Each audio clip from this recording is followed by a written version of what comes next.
So, guys, I was able to watch the podcast where Sipha Lee had a chance to, be interviewed, and of course, a lot was being referenced back to his moves in the house and how people believe that actually that is what affected him. I'm not gonna really lie. At first week, I really liked Sipha Lee so much, especially the time when he was crying on his diary session to tell Big Brother that he feels like the housemates were bullying. I think it was in Suku. He felt like the housemates were bullying in Suku, and as someone who had suffered bullying, that did not set well with him until he decided to change his strategy, if there was a strategy, or until he started to reveal himself more to us and things actually changed.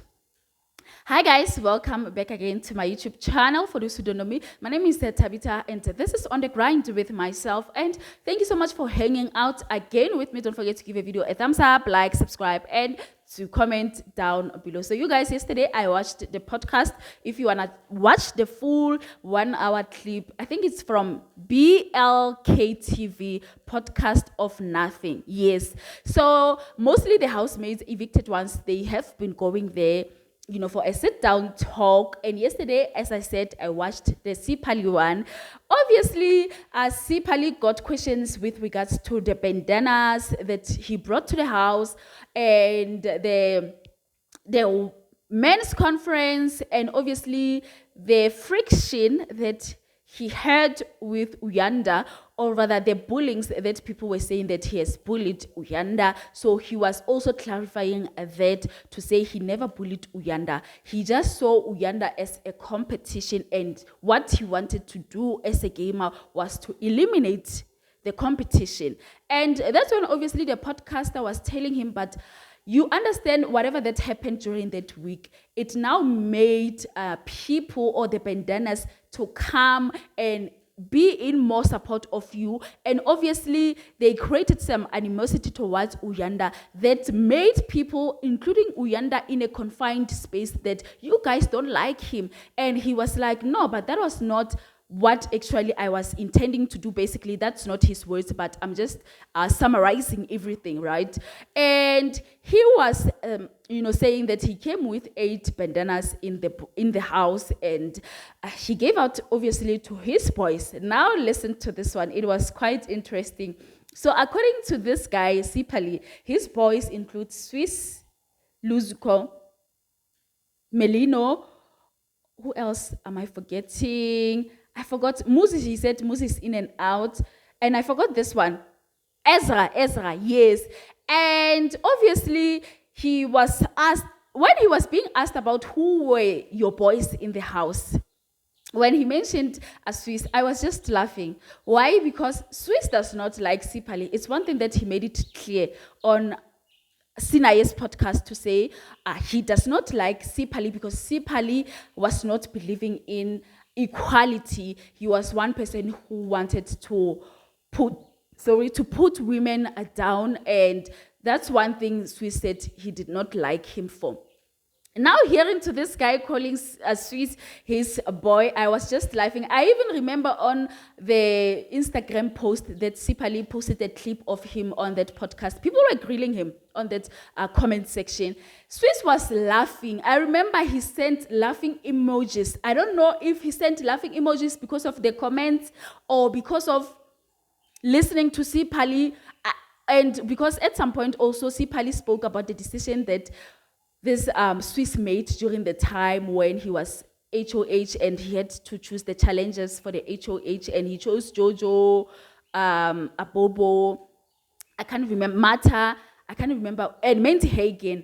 And Sipha Lee obviously said that that decision did not sit well with him, but anyway, he had to respect the fact that it was his decision. So I just don't know what was, Swiss was laughing about. And Musi, under Swiss comment section, he sent crying emojis.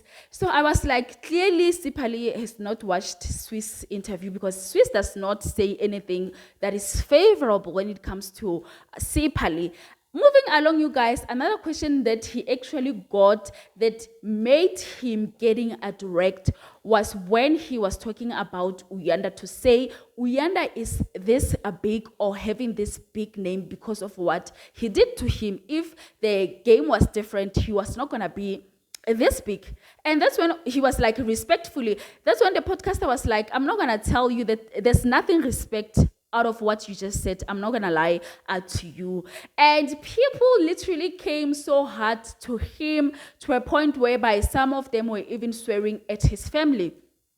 And I was like, if Sipha Lee could only just focus on building his brand and let Uanda be, because people were even telling him that we don't care what are you saying about Uanda at this point. You did not smell the finalist that you said you were going to smell. Because I remember this conversation that it was also even trending yesterday, where Sipha Lee, they were sitting on the table with Mandy Hagen and others, and he was like, Uanda was going to get evicted, and they will be seeing his pictures there on the wall, and then he will be still in the competition. So people were like,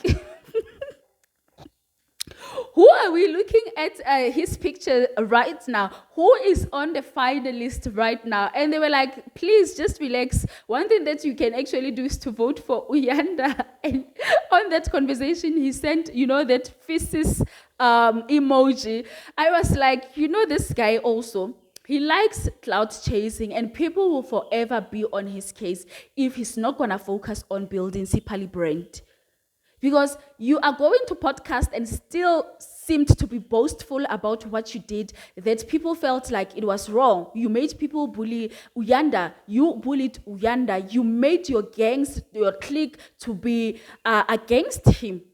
Yet you still go out there to say, he is this big because of you. Why you did not make yourself big instead of making other people big? Why would you want to make someone big, not yourself?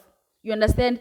Anyway, I don't know what you guys really think. You can go ahead and comment down below. So I just summarized everything. If you want to watch that podcast, please kindly go watch the full interview so that you get to hear what he said mouth to mouth, or his mouth declaration. I'll be back with another video. Stay tuned, and I love you so much.